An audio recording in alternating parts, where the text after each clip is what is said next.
الحمد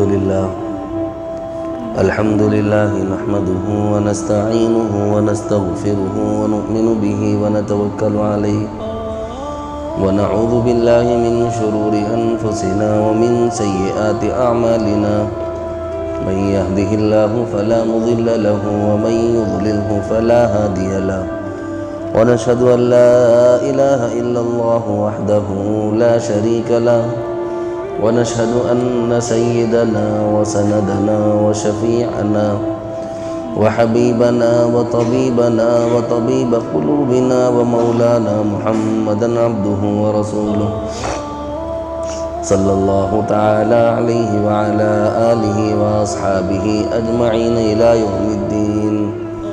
أما بعد فأعوذ بالله من الشيطان الرجيم. بسم الله الرحمن الرحيم.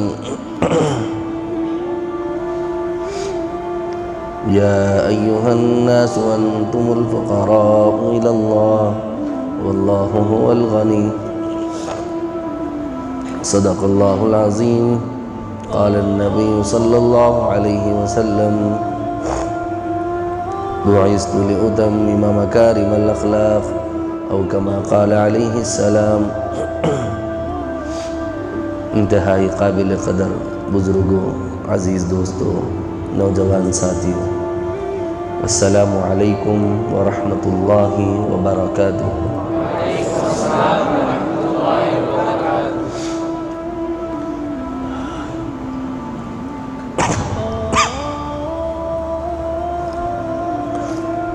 کیا سبق چل رہا تھا؟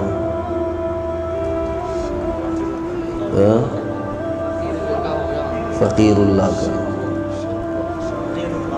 اللہ کا سبق چل رہا.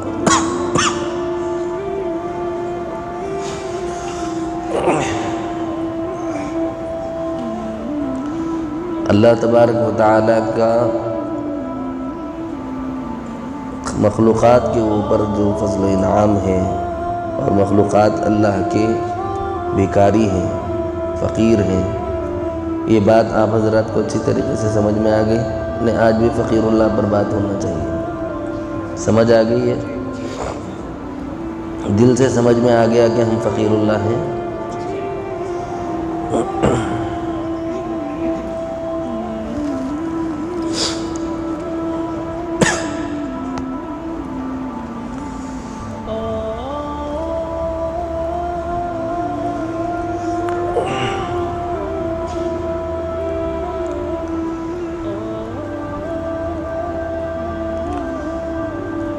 لوگ یہ سمجھتے ہیں کہ آج کے دور میں یہ ولایت اولیاء اللہ بننا، یہ سب باتیں پرانے زمانے کی ہیں، یہ زمانے میں نہیں ہو سکتی، ایسا سمجھتے ہیں. یہ غلطی ہے، ایسا بالکل نہیں ہے.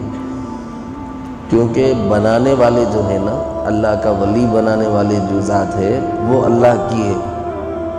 اللہ تبارک و تعالیٰ کی ذات جو ہے کبھی بھی کمزور نہیں ہو سکتی. ماضی میں ان کی طاقت جیسی تھی، پریزنٹ میں بھی ویسی ہے، فیوچر میں بھی ویسی رہیں گی.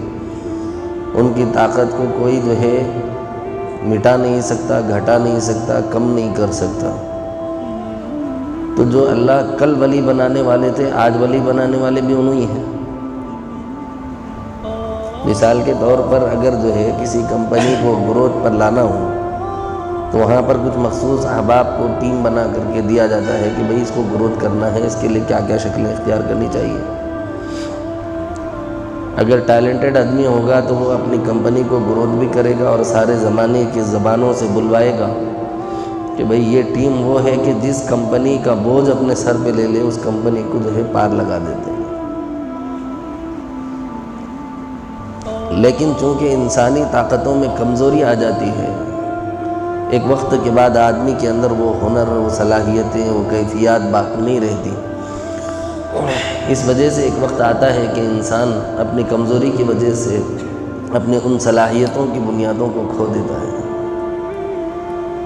لیکن اللہ کے ہاں ایسا نہیں ہے. اللہ کے ہاں کیسے ہے؟ کل وہ بنانے والے تھے تو آج بھی وہی بنانے والے. ان کے لیے زمانہ نہیں کہ وہ ضعیف ہو جائیں.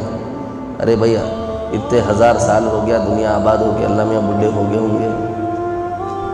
نہیں، اللہ تعالیٰ کی طاقت کل جیسی تھی آج بھی ویسی ہے اور آئندہ بھی ویسی رہے گی۔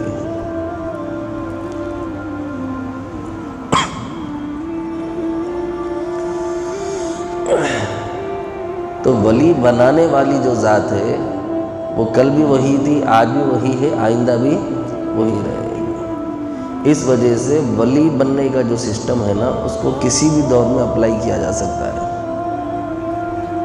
اللہ کے ولی بننے کا جو سسٹم ہے یہ کسی مخصوص خانوادے کی یا کسی مخصوص خاندان کی، کسی مخصوص قبیلے کی یا کسی مخصوص تنظیم کی یا تحریک کی جائیداد نہیں ہے، کوئی بھی بن سکتا ہے۔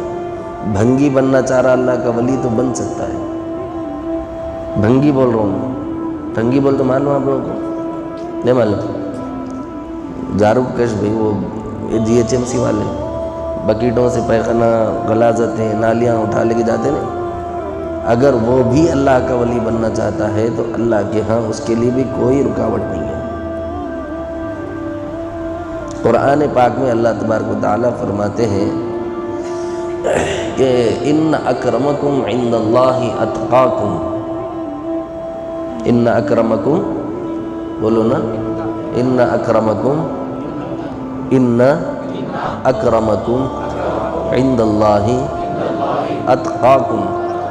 اس میں اللہ پاک فرما رہے ہیں بندوں سے کہ یقیناً بے شک کہ تم میں سب سے زیادہ معزز میرے نزدیک وہ ہے، سب سے زیادہ معزز وہ ہے جو سب سے زیادہ تقوی والا ہے، سب سے زیادہ تقوی والا ہے، یعنی اللہ تعالیٰ سے ڈرنے والا ہے۔ اب میری بات سمجھنے کی ضرورت ہے کہ اللہ تعالیٰ کے ہاں اللہ نے وضاحت فرما دی، کلیئر کر دیا کہ آپ کسی خاندان کے ہیں تو ولی بننا ضروری نہیں۔ کئی سادات کو، سید و سادات کو میں نے دیکھا ہے بیٹھے ہوئے ہیں میں خانوں میں، مولا تعالیٰ کی مرضی نہیں ہے تو وہ ہدایت پر نہیں آ سکتے، لیکن ہاں ان کی اہانت اور توہین کرنا نہیں کرنا یہ الگ مسئلہ ہے۔ لیکن یہ بات ذہن میں رکھی جائے کہ سید و سادات ہوتے ہوئے بھی میں نے کئی بھائیوں کو دیکھا ہے کہ وہ بار میں بیٹھے ہوئے ہیں۔ حضور پر نور محمد رسول اللہ صلی اللہ تعالیٰ علیہ وسلم کا DNA ہے وہ، لیکن اللہ پاک فرما رہے ان اکرمکم عند اللہ اتقاکم، تم میں معزز اگر کوئی میرے نزدیک بننا چاہتا ہے، قابل احترام بننا چاہتا ہے، تو اس کو بس ایک ہی کام کرنا ہوگا کہ وہ ہے اللہ سے ڈرنا۔ اس کی 20 مثالیں حضور پاک صلی اللہ علیہ وسلم نے اپنی زندگی میں دے دی۔ حضرت بلال رضی اللہ عنہ کالے ہیں، حبشی ہیں، غلام ہیں اور گھنگریال بال والے ہیں، اور جسم بھی جو ہے نا درمیانی قامت کا ہے، نہ اونچا نہ بہت زیادہ گدھا، درمیانی قد و قامت کے ہیں۔ لیکن آپ دیکھیے کہ اللہ تبارک و تعالیٰ کے نزدیک جب ان کا اکرام ہوا، حضرت ابوبکر نیچے ٹھہرے ہوئے ہیں، حضرت عمر نیچے ٹھہرے ہوئے ہیں، حضرت عثمان نیچے ٹھہرے ہوئے ہیں، حضرت علی نیچے ٹھہرے ہوئے ہیں رضی اللہ عنہم اجمعین۔ کیسے جلیل القدر صحابہ کرام اللہ کے حضور صلی اللہ علیہ وسلم کے ساتھ کھڑے ہوئے ہیں، لیکن حضرت بلال کو اللہ کے نبی صلی اللہ علیہ وسلم نے فرمایا بلالا جاؤ کعبۃ اللہ کی چھت پہ چڑھ کے اذان کہو۔ یہ دلیل نہیں ہے، اسلام مساوات سکھاتا ہے۔ رسول اللہ صلی اللہ علیہ وسلم کی تعلیمات ہے کہ تم میں جو سب سے زیادہ تقوی والا ہے، یہاں تک کہ نبی رحمت صلی اللہ تعالیٰ علیہ وسلم نے فرمایا کہ مجھ سے پہلے بھی بلال جو ہے جنت میں جائے گا۔ ارے کیوں جنت میں؟ حضور سے پہلے کیسے چلے جائیں گے؟ حضور تو سب سے پہلے جانے والوں میں سے نا، کیونکہ حضور جس اونٹنی پر سوار ہو کر جنت میں داخل ہوں گے اس کی مہار حضرت بلال پکڑے ہوئے ہوں گے۔ اللہ پہلے بھیجنا چاہ رہے ہیں تو اس کی تدبیر بھی نکال دی اور حضور کے وقار کو بھی باقی رکھا، لیکن ان کی عظمتوں کو بھی سلام ہے کہ حضور پاک صلی اللہ علیہ وسلم کی اونٹنی کو پکڑ کے لے جا رہے ہیں، لیکن پہلے پکڑنے والا پہلے قدم رکھے گا نا۔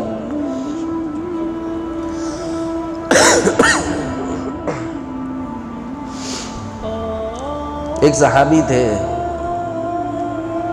حضرت زید یا کچھ اور نام تھا، میرے ذہن میں نہیں آ رہا اس وقت میں، لیکن یاد آئے گا تو سنا دوں گا آپ لوگوں کو۔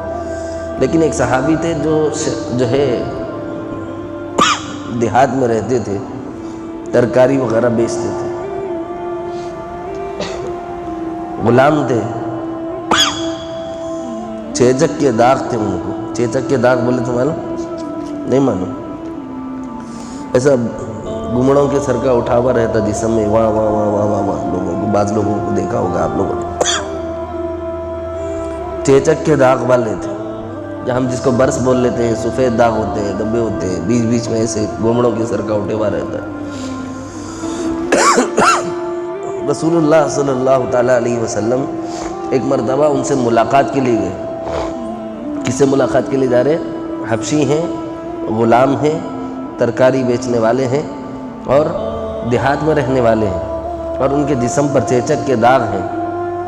سارا جسم جو ہے ان کا اسی چیزوں سے بھرا ہوا ہے. کوئی ان سے جو ہے بات کرنا بھی گوارا نہیں کرتا تھا، ان کو ناپسند کرتا تھا.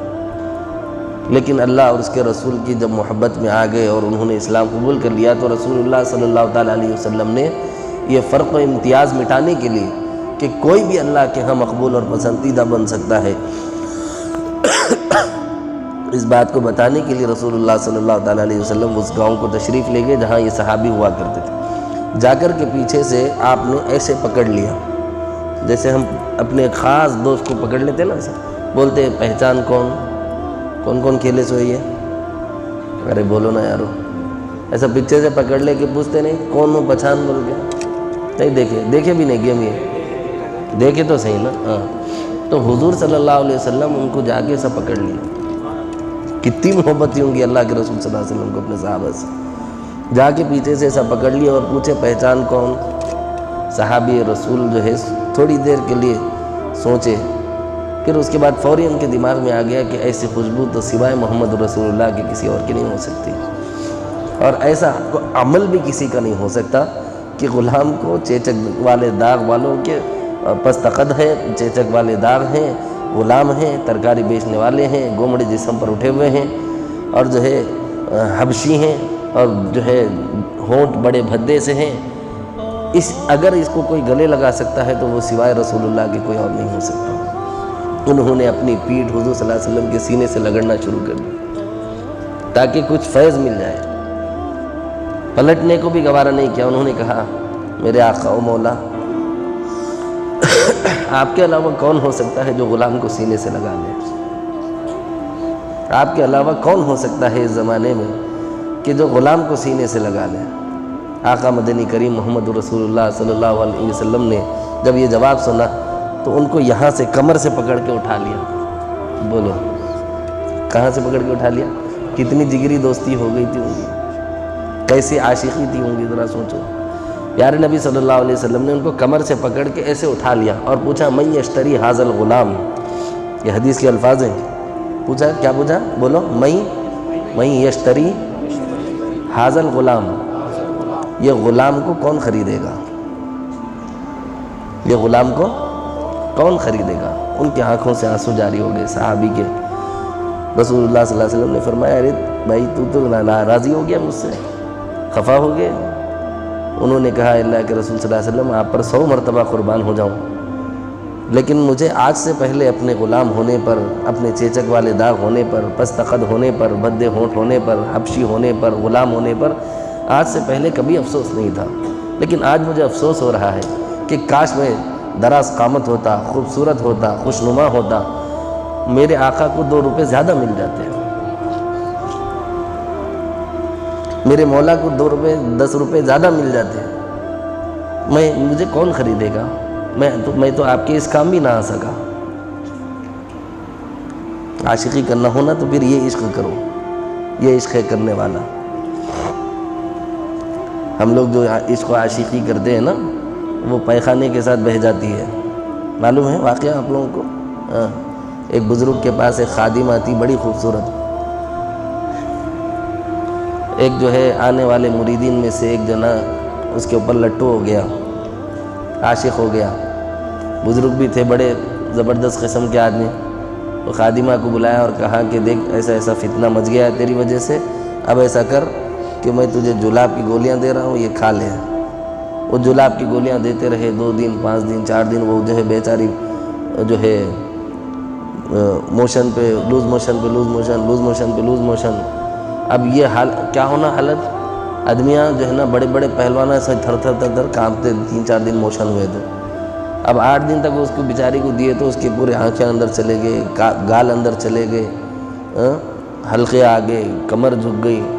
اب اس کی حالت اتنی خراب ہو گئی کہ پوچھو مت. اور حضرت نے وہ پاخانہ پھینکنے بھی نہیں دیا، کہا کہ بکیٹ میں بھر کے رکھنا. کیا کرنا؟ بکیٹ میں بھر کے رکھنا. وہ رکھتے رہے.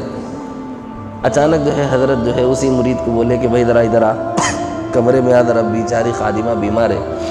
اب اس کے دل میں جو ہے نا ہلچل مچ گئی. چلو اچھا ہے کسی بہانے سے تو محبوب کا دیدار ہو جائے. ارے بولو صحیح ہے کہ غلط ہے؟ کسی بہانے سے محبوب کا دیدار ہو جائے.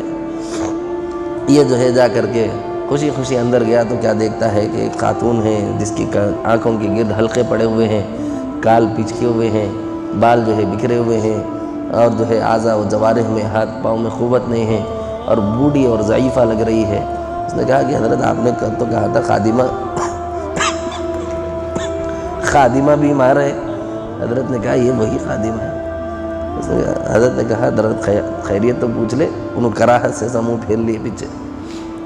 بولے کہ کیا ہو گیا، تو اس سے محبت کرتا تھا؟ اس نے کہا حضرت میں جس سے محبت کرتا تھا وہ جو ہے رنگ و روغن والی تھی، بہترین قسم کی تھی، صحت مند تھی، تندرست و توانا تھی، گال بھی بہترین تھے، آنکھیں بھی بہترین تھیں، ہونٹاں جو جیسے گلاب کے پنکڑیاں لگ رہے تھے. تو یہ تو ایسی ہے جیسے مردہ میں کسی نے وقتیہ طور پر جان دے دی ہو. اب اس سے کون پیار کرے گا؟ حضرت نے کہا کہ اس میں سوائے اس بکیٹ میں جو گندگی ہے اس کے علاوہ کچھ اور نہیں نکالا. آنکھیں وہی ہیں، کان وہی ہیں، زبان وہی ہے، ہاتھ پاؤں وہی ہیں، میدا وہی ہے، چمڑا وہی ہے، جلد وہی ہے، سب کچھ وہی ہے. اگر کچھ نکلا ہے تو وہ نکلا ہے تو اس سے محبت کرتا تھا، اس سے محبت نہیں کرتا تھا. تو یہ ہمارے عاشقیوں کا حال یہ ہے. ہمارے عاشقیوں کا حال کیا ہے؟ ذرا جسم سے پاخانہ نکل جائے ساری عاشقی ہوا ہو جاتی ہے. آگے میں الگ الفاظ بولنے والا تھا لیکن برداشت کر کے دوسرے الفاظ بول دیے. سمجھ گئے ہوں گے آپ لوگ.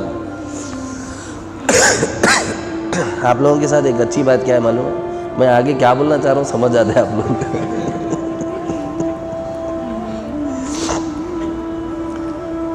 ساری عاشقی ہوا ہو گئی. محبت ہو، عاشقی ہو تو پھر ایسی ہو نا. چیچک کے داغ والا بھی ہے، حبشی بھی ہے، غلام بھی ہے، پھر بھی سینے سے لگائے جا رہے. آہا، آگے کا جملہ سننے کے قابل ہے. جب وہ رونے لگے تو حضور پاک صلی اللہ علیہ وسلم نے ان کے آنسو پوچھے اور کہا محبوبہ کائے کو روتا ہے؟ انہوں نے کہا اللہ کے رسول مجھ سے کوئی پیار نہیں کرتا. انہوں نے اللہ کے رسول صلی اللہ علیہ وسلم نے کہا میں اللہ کی قسم اٹھا کے کہتا ہوں، اس رب کی قسم اٹھا کے کہتا ہوں جس کے قبضے میں محمد کی جان ہے، محمد اور اللہ تجھ سے پیار کرتے ہیں. محمد اور اللہ تجھ سے پیار کرتے ہیں. عاشق نہیں ہو تو پھر ایسی ہو نا. سبحان اللہ. عزیزوں میں اصل یہ عرض کرنا چاہتا تھا کہ اسلام ایک ایسا جو ہے بہترین مذہب ہے، اسلام ایک ایسا بہترین آئین اور قانون ہے کہ جو اس کو اپنا لیتا ہے اللہ کے نزدیک وہ سرخرو اور کامیاب ہو جاتا ہے. اس میں خانوادے کا یا کسی بھی جو ہے فلاں کا خون ہے، یہ ہے، فلاں ہے. پدرم سلطان بود سے کام نہیں چلتا. پدرم سلطان بود کا واقعہ معلوم ہے؟ پدرم سلطان بود وہ تو میرے بابا سلطان تھے، وہ تو کیا ہے وہ بول بولتے لوگ. آج کل جو ہے میں بیدر کے ایک علاقے میں ایک قلعہ تھا، وہاں پر جانے کا اتفاق ہوا کرناٹک میں. تو اس قلعے کے جو آبا و اجداد میں جو سلطان ہوا کرتے تھے ان کے بچے وہاں پر جو ہے نا چپل رکھ لے کے 5 روپے 2 روپے 6 روپے لے رہے ہیں. سلطانوں کی اولاد ہے. تو انہوں نے کہا کہ میرے باپ سلطان تھے، پدرم سلطان بود. میں نے بولا کہ بھائی انہوں سلطان تھے، تم کیا یہ بولو؟ انہوں سلطان تھے بھائی، تم کیا ہے؟ آپ بازار میں بھی ایک بات کہیں گے کہ بھائی میرے ابا سلطان تھے، بادشاہ تھے، تو تم کیا ہے یہ بولو، تمہاری حقیقت کیا ہے؟ تو اسلام جو ہے یہ کہتا ہے کہ کسی کے لیے کوئی رکاوٹ نہیں. یہاں تک کہ مرد و خواتین میں بھی اسلام نے کوئی رکاوٹ نہیں رکھی. کہا کہ جو لوگ اللہ تبارک و تعالیٰ کی محبت میں آنا چاہتے ہیں ان کے لیے راستہ ہے. اللہ پاک نے فرمایا من ذکر او انثی فلنحیینہ حیاتا طیبہ. کوئی مول صاحب ہیں یہاں پر؟ مول صاحب مولانا آپ بولیے. من ذکر او انثی فلنحیینہ حیاتا طیبہ. کون سے پارے میں مولانا؟ پارے 14 میں. من عمل صالحا من ذکر او انثى فلنحيينه حیاتا طیبہ۔ اب آپ کے مول صاحب بول دیے، اب میں تو آیا چلے جانے والا ہوں، لیکن آپ کے اپنے مول صاحب کہہ رہے ہیں کہ یہ قرآن کی ہی آیت ہے، ادھر ادھر سے ہوائی فائرنگ نہیں کر رہا ہوں میں۔ اپنے لوگوں کا حال کیا ہے کہ کوئی زبان عربی میں کوئی بات کر دے نا، عربی زبان میں بھی اگر کوئی بات کر دے تو ہمارے کو ایسا لگتا ہے جیسے انہیں قرآن کی تلاوت کرواؤ۔ عرب گئے ہیں آپ لوگوں میں سے کوئی؟ حج کو، عمرے کو کوئی گیا ہے؟ گئے ہیں؟ بہرحال دیکھے تو صحیح نا، ٹی وی میں صحیح، فون میں صحیح، حج اور عمرے کے ارکان وغیرہ دیکھے ہوں گے۔ وہ بیت الحرام سے قریب میں صحن کے اندر آج کل کیا کر دیے لوگوں کی سہولت کے لیے، اس کے سیلار بنا کر کے اس کے نیچے واش رومز بنائے گئے ہیں۔ الحمدللہ واش روم بھی کیا واش روم رہتے، سب آگے ہمارے کمرے ہوتے صاف نہیں رہنا، بہترین واش رومز بنائے گئے۔ وہاں پر ایک شخص کو دیکھا گیا کہ وہ جو تختی لگی ہوئی ہے اللہم انی اعوذ بک من الخبث والخبائث، اپنے گاؤں کا آدمی بیچارہ چلے گیا، جا کے اس کو جو ہے نا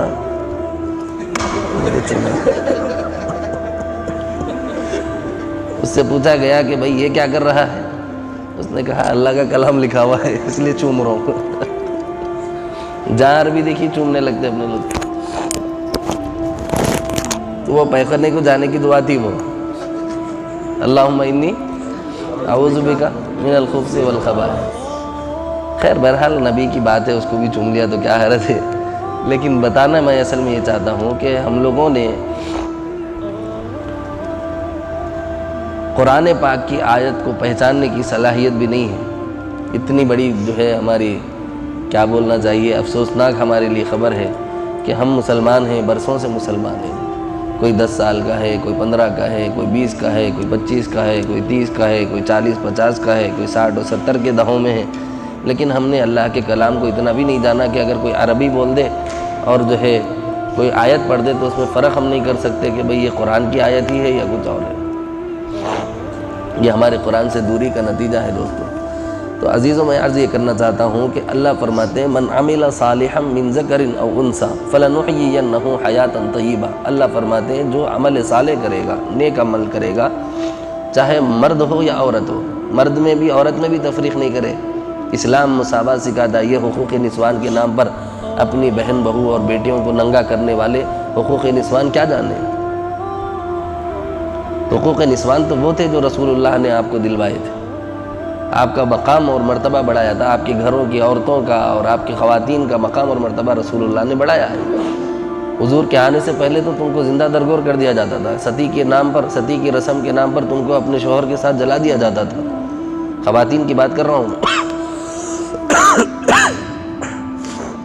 اسلام وہ پیغام ہے کہ جس کے بعد امن ہی امن، چین ہی چین اور سکون ہی سکون ہے، راحت ہی راحت ہے، کسی بھی قسم کی کوئی مساوات نہیں، نہ مرد کے اعتبار سے نہ عورت کے اعتبار سے۔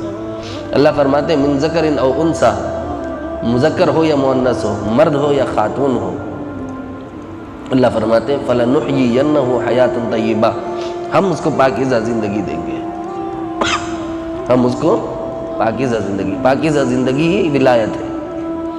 پاکیزہ زندگی کیا ہے؟ ولایت ہے۔ خیر بہرحال تو میں یہ عرض کر رہا تھا کہ اسلام ایک ایسا مذہب ہے، ایسا قانون ہے، ایسا دائرہ ہے کہ جس کے اندر کوئی بھی اللہ کا ولی بننا چاہتا ہے تو بن سکتا ہے۔ یہ نہیں کہ وہ کمال الرحمن صاحب ہی کی اولاد ہو، یہ نہیں کہ وہ حضرت شاہ جمال الرحمن صاحب ہی کی اولاد ہو، یہ نہیں کہ وہ حضرت بڑے پیر سرکار ہی کی اولاد ہو، یہ نہیں کہ وہ حضرت خواجہ معین الدین چشتی اجمیری رحمۃ اللہ علیہ کی ہی اولاد ہو، یہ نہیں کہ وہ نظام الدین اولیاء رحمۃ اللہ علیہ کی اولاد ہو۔ ضروری نہیں، ضروری نہیں ہے۔ جیسے جانوروں میں ہوتا ہے کہ جانور کا بیٹا جانور، شیر کا بیٹا شیر، میری بات سمجھ آ رہی ہے؟ لیکن یہاں ہم انسانوں میں یہ تفریق ہوتی ہے کہ انسان کا بیٹا انسان تو ہوتا ہے لیکن اپنی صلاحیتوں اور قابلیتوں کے اعتبار سے اس کو الگ عہدہ دیا جاتا ہے۔ باپ ڈاکٹر ہے، ضروری نہیں کہ بیٹا بھی ڈاکٹر ہو۔ باپ انجینئر ہے، ضروری نہیں کہ بیٹا بھی انجینئر ہو۔ باپ حافظ عالم ہے، ضروری نہیں کہ بیٹا بھی حافظ و عالم ہو۔ جو محنت کرے گا وہ پائے گا۔ اسلام میں کیا رخ بتایا گیا؟ جو محنت کرے گا وہ پائے گا۔ والذین جاہدوا فینا لنہدینہم سبلنا، اللہ فرماتے ہیں قرآن مجید میں، اور وہ لوگ جو ایمان لائے اور ہمارے تلاش میں لگ گئے، ہمارے لیے مجاہدہ کرنے لگے، ہماری ذات کی طرف آنا چاہتے ہیں، لنہدینہم سبلنا، البتہ ہم ان کے لیے راہیں کھول دیں گے۔ ایک راہ نہیں، کئی راہیں کھول دیں گے، ایک راہ نہیں کئی راہیں کھولیں گے۔ کسی بھی راستے سے اللہ تعالیٰ کی طرف آ سکتا ہے۔ آپ مدرسے کی طرف سے آنا چاہیں آ جائیں، آپ دعوت کی طرف سے آنا چاہیں آ جائیں، آپ خانقاہ کی طرف سے آنا چاہیں آ جائیں، مقصد آپ کا اللہ کی طرف آنا ہو۔ آپ اسکول پڑھیں، کالج پڑھیں، ڈگریاں پڑھیں، آپ جو ہے انجینئر بنیں، پروفیسر بنیں، جو ہے ماسٹر بنیں، پی ایچ ڈی کریں، آپ ڈبل ایم میں کریں، ٹرپل ایم میں کریں، جو کرنا ہے کریں، لیکن اللہ کی طرف آنے کا جو راستہ ہے وہ کوئی بھی طریق سے آ سکتا ہے۔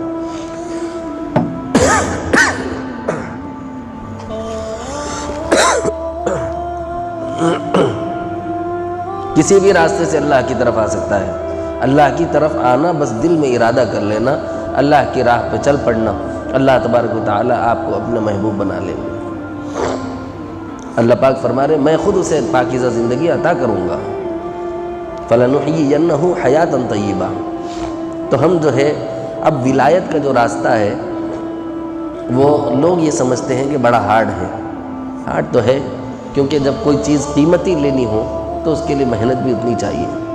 آپ بازار سے جا کر کے ایک نیلم کا پتھر خریدنا چاہتے ہیں تو آپ کو یہ نکڑوں پہ نالوں پہ ملنے والا 100-150 روپے میں مل جائے گا، لیکن اگر آپ مالابار جا رہے ہیں یا پھر آپ مصطفیٰ جیولر جا رہے ہیں، یا یہ ایڈورٹائز نہیں کر رہا ہوں، میں ایک مثال پیش کر رہا ہوں کہ یہ بڑے بڑے بیپاریوں کے پاس آپ جا کر کے بولیں کہ بھائی مجھے نیلم چاہیے، آپ بازار سے لیتے ہیں تو 100-150 روپے میں ملے گا، وہ نیلم کا سیٹ سامنے رکھ کے کہے گا کہ بھائی 1.5 کروڑ کا ہے۔ کیوں یہ 1.5 کروڑ کا ہے؟ کیوں وہ 150 روپے کا ہے؟ میری بات آپ کو سمجھ آ گئی؟ محنت کسی بھی قیمتی چیز کو پانے کے لیے، اب یہ 150 روپے کے لیے 150 روپے کی محنت کرنا پڑے گا انسان کو۔ اگر وہ 1.5 کروڑ کا ہار لینا چاہتا ہے نیلم کا یا یاقوت کا یا مرجان کا، تو پھر اس کو اس کے مطابق محنت کرنی پڑے گی نا۔ جب دنیا کی چیز میں کتنی زیادہ ڈفرینسز ہوتی ہیں تو اللہ تعالیٰ کو پانے میں فرق نہیں ہوگا۔ محنت زیادہ لگے گی لیکن جو پالے گا سو پالے گا۔ لیکن ولایت کا راستہ بند نہیں کرنا، یہ سوچ کر کے بہت ہارڈ ہے، جو لوگ بند کر دیتے ہیں وہ لوگ محروم رہ جاتے ہیں۔ میری بات آپ سمجھ رہے ہیں؟ حضرت یوسف علیہ السلام کے زمانے میں جب حضرت یوسف علیہ السلام کو کنویں سے نکال کر کے بازار میں بیچنے کے لیے لایا گیا، قال یا بشریٰ ھذا غلام، ارے یہ تو بڑا خوبصورت بچہ مل گیا، بڑی خوشخبری مل گئی، چلو اس کو لے جاتے ہیں بازار میں بیچتے ہیں، اچھی قیمت آ جائے گی۔ بازار گئے بیچنے کے لیے، اور بازار میں جو ہے حضرت یوسف علیہ السلام کو کھڑا کر دیا، تو جب ان کو دیکھتے ایسی حسین و خوبصورت شکل و صورت ہے، ایسا بہترین اور ذہین و فتین بچہ ہے، تو اس کو خریدنے کے لیے سلاطین لائن میں کھڑے ہو گئے، امراء، تجار، بڑے بڑے وزیر جو ہے اس بچے کو خریدنے کے لیے، جو حضرت یوسف علیہ السلام بنے بعد میں، ان کو خریدنے کے واسطے بازار میں کھڑے ہو گئے۔ ایک خاتون بھی آئی، وہ اپنے ہاتھ میں مرغی اور ایک ہاتھ میں تاگے کا بنڈل لیے ہوئے، کچھ جو ہے ان کی کاریگری کرتے ہوئے لائن میں کھڑی ہو گئی۔ لوگوں نے پوچھا اماں جان ادھر کدھر کو آنا ہوا؟ انہوں نے کہا میں نے سنا ہے یوسف بک رہے ہیں، تو سوچا کہ چلو یوسف کو خرید لیتے ہیں، یوسف کو خرید لیتے ہیں۔ لوگوں نے تانا مار کے کہا کہ وزراء کھڑے ہوئے ہیں، تجار کھڑے ہوئے ہیں، امراء کھڑے ہوئے ہیں، سلاطین کھڑے ہوئے ہیں، بڑے بڑے لوگ کھڑے ہوئے ہیں، تیری اوقات کیا ہے، تو کیسے لے سکتی ہے؟ اس نے کہا مجھے میری اوقات پتہ ہے، مجھے میری اوقات، بولو نا، مجھے میری اوقات پتہ ہے، لیکن جب قیامت کے دن اللہ تبارک و تعالیٰ خریداران یوسف کو پکاریں گے تو اس میں میرا بھی تو نام آئے گا نا۔ یوسف کے خریداروں کو اللہ پکاریں گے نا، بھائی فلاں فلاں یوسف کو خریدنے کے لیے گیا تھا بازار، چلو ادھر آؤ، تو یوسف کے خریداروں میں جب پکاریں گے اللہ تعالیٰ نام لسٹ لیں گے تو اس لسٹ میں میرا بھی تو نام آئے گا نا۔ خرید سکی نہیں خرید سکی یہ سیکنڈ میٹر ہے، اللہ کی محبت کا بازار بھی ایسا ہی ہے۔ ہم پا سکیں ولایت نہ پا سکیں یہ الگ مسئلہ ہے، لیکن جب اللہ تبارک و تعالیٰ اولیاء اللہ کی لسٹ نکالیں گے تو اس کے اندر نیچے ہی صحیح لیکن ہمارا نام تو پکاریں گے نا۔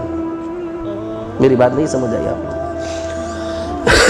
چلو آپ لوگوں کی مثال دے دیتا ہوں، یہ تو ہو گئی علمی مثال۔